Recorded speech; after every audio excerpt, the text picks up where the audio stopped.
todos. Esse é o nosso trabalho final da disciplina de análise e cenários econômicos. E aqui a gente vai falar um pouco das políticas econômicas da Argentina e do Brasil e fazer uma comparação desses dois países.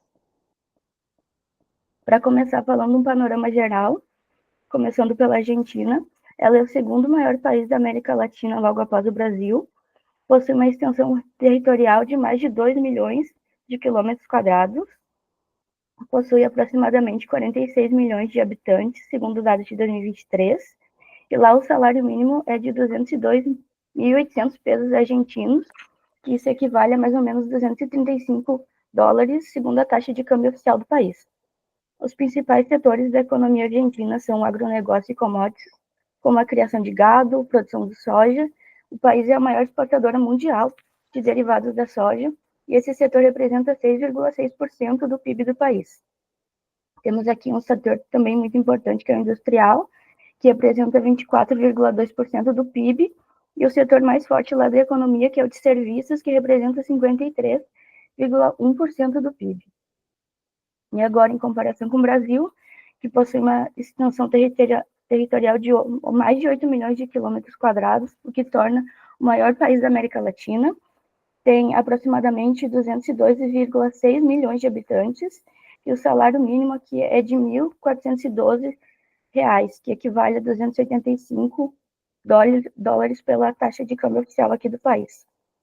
E os principais setores da economia brasileira são a agricultura, que representa 40% das exportações e 6,8% do PIB do país.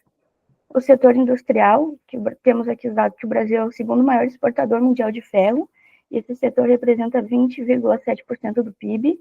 E também o setor mais importante, assim como o da Argentina, é o setor de serviços, que representa 58,9% do PIB. Passando, então, agora para o cenário político atual, a gente tem que a Argentina está sofrendo de alta inflação. Nos últimos meses, ela registrou 196% de inflação acumulada, e o país também, durante os últimos anos, está afundado em dívidas públicas, ou seja, ele gastou mais do que arrecadou durante os últimos anos, e as medidas que eles tomaram para tentar ajeitar isso acabou só piorando e aumentando a inflação do país. Temos também um cenário de falta de reservas de dólares, que devido ao endividamento externo, ao baixo nível de investimentos, e o país também importa mais do que exporta, o que acaba reduzindo a quantidade de moeda estrangeira que entra no país. Temos também dados que no primeiro semestre de 2024, a população, mais da metade da população se encontra em situação de pobreza. E aqui, então, em comparação com o Brasil, ele apresenta um cenário econômico com sinais mistos, mas relativamente positivos em comparação a anos recentes. Então, a inflação do país está em trajetória descendente, permitindo uma possível redução da taxa de juros. A inflação acumulada nos últimos 12 meses foi de 4,76%. Falando sobre a dívida pública, tem sido uma preocupação para o país, que vem acumulando dívidas e juros ao longo dos anos. O Brasil possui a sétima maior reserva de dólares do mundo. Em 2023, houve um crescimento de 9,3%, ou de 30,3 bilhões de dólares de reservas no país. E temos um sinal positivo aqui, que o nível de desemprego está em nível baixo e houve uma queda do nível de extrema pobreza no país. Sobre a política fiscal da Argentina, atualmente ela está adotando uma política fiscal contracionista, através de corte de gastos e também de aumento de impostos. E segundo os dados do segundo trimestre de 2023 do Ministério da Economia, a dívida pública é cerca de 403 milhões de dólares, que equivale a 88,4% do PIB. Também tem a redução do orçamento público, com corte de 34% dos cargos públicos, uma redução salarial de diretores. A previsão da economia é cerca de 6,4 bilhões de pesos, que equivalem a 33 milhões de dólares e meio, de reais e meio, do orçamento anual. E a Argentina teve seu primeiro superávit em janeiro de 2024. E isso não acontecia desde 2008 ali, e é um superávit de cerca de 620 milhões de dólares.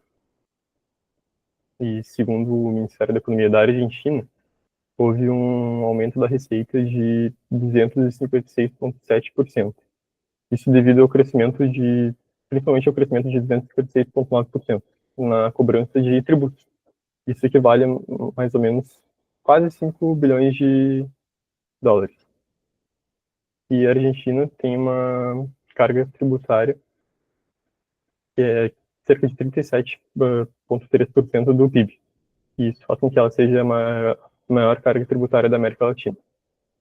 Já o Brasil, nos últimos anos, a política fiscal teve um desafio, principalmente após a pandemia, para equilibrar os gastos públicos, as contas públicas, um cenário de dívida e inflação que estão bem elevados. O Brasil também adota uma política fiscal contracionista, principalmente marcada por corte nos gastos públicos e também as medidas de austeridade, que são caracterizadas pela concessão de gastos públicos e pela retirada de intervenção do Estado na economia. O Brasil também tem registrado valores elevados de déficits fiscais nos últimos anos, onde as receitas são maiores que as despesas, e segundo os dados do Bacen, a dívida pública ultrapassa os 7 trilhões de reais. E a carga tributária brasileira é a segunda maior da América Latina, que é cerca de 36,3% do PIB.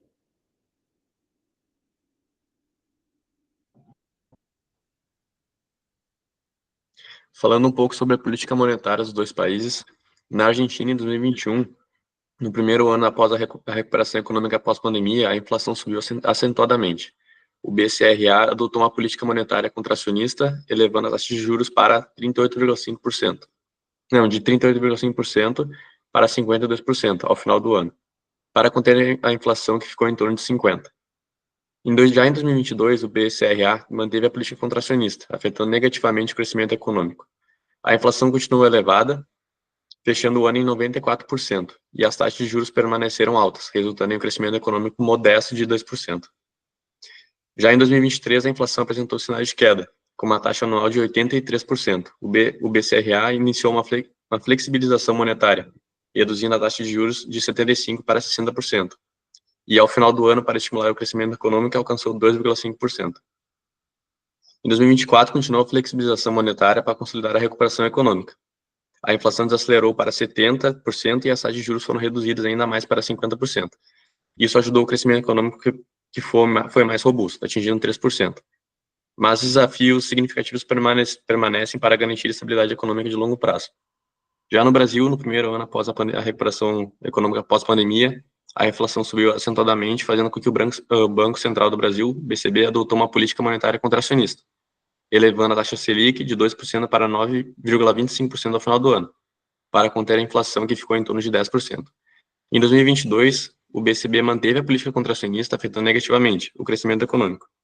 A inflação continuou elevada, fechando o ano em 5,79%, e as taxas de juros permaneceram altas, resultando em um crescimento econômico modesto de 2,9%. Já em 2023, a inflação apresentou sinais de queda, com uma taxa anual de 4,65%. O Banco Central brasileiro iniciou uma flexibilização monetária, reduzindo a taxa Selic de 13,75% para 12,75%. Ao final do ano, para estimular o crescimento econômico, alcançou 3%. E por último, em 2024, o BCB continuou a flexibilização monetária para consolidar a recuperação econômica. A inflação desacelerou para 4,2% e a taxa Selic foi reduzida ainda mais, para 11%. O crescimento econômico foi mais robusto, atingindo 3,5%, mas desafios significativos permaneceram para garantir a estabilidade econômica de longo prazo. Por último, a política cambial do Brasil e da Argentina. No Brasil, a inflação elevada e desafios do Banco Central do Brasil. O Banco Central do Brasil, o BCB, enfrenta desafios significativos para controlar a inflação, que tem se mantido elevada em diversos períodos. A economia brasileira, assim como a Argentina, também sofre com a indexação, onde salários, preços e contratos são frequentemente ajustados com base na inflação passada, perpetuando a inércia inflacionária.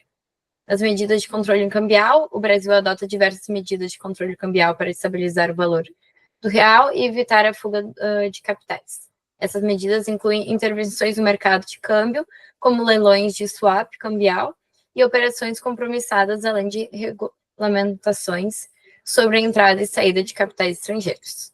no regime de câmbio flutuante e intervenções. Desde 1999, o Brasil opera sob um regime de câmbio flutuante, onde o valor do real é determinado pelo mercado.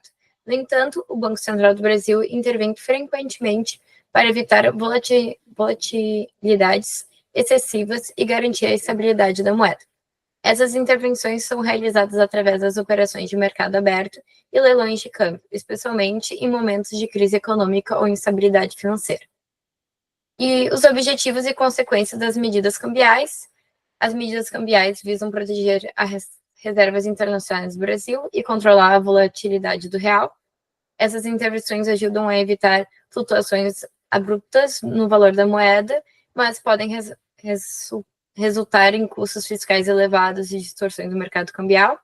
Em alguns casos, as medidas do controle cambial podem levar ao surgimento de um mercado paralelo de câmbio, onde o real é negociado e taxas diferentes das oficiais, refletindo a desconfiança de agentes econômicos na política cambial.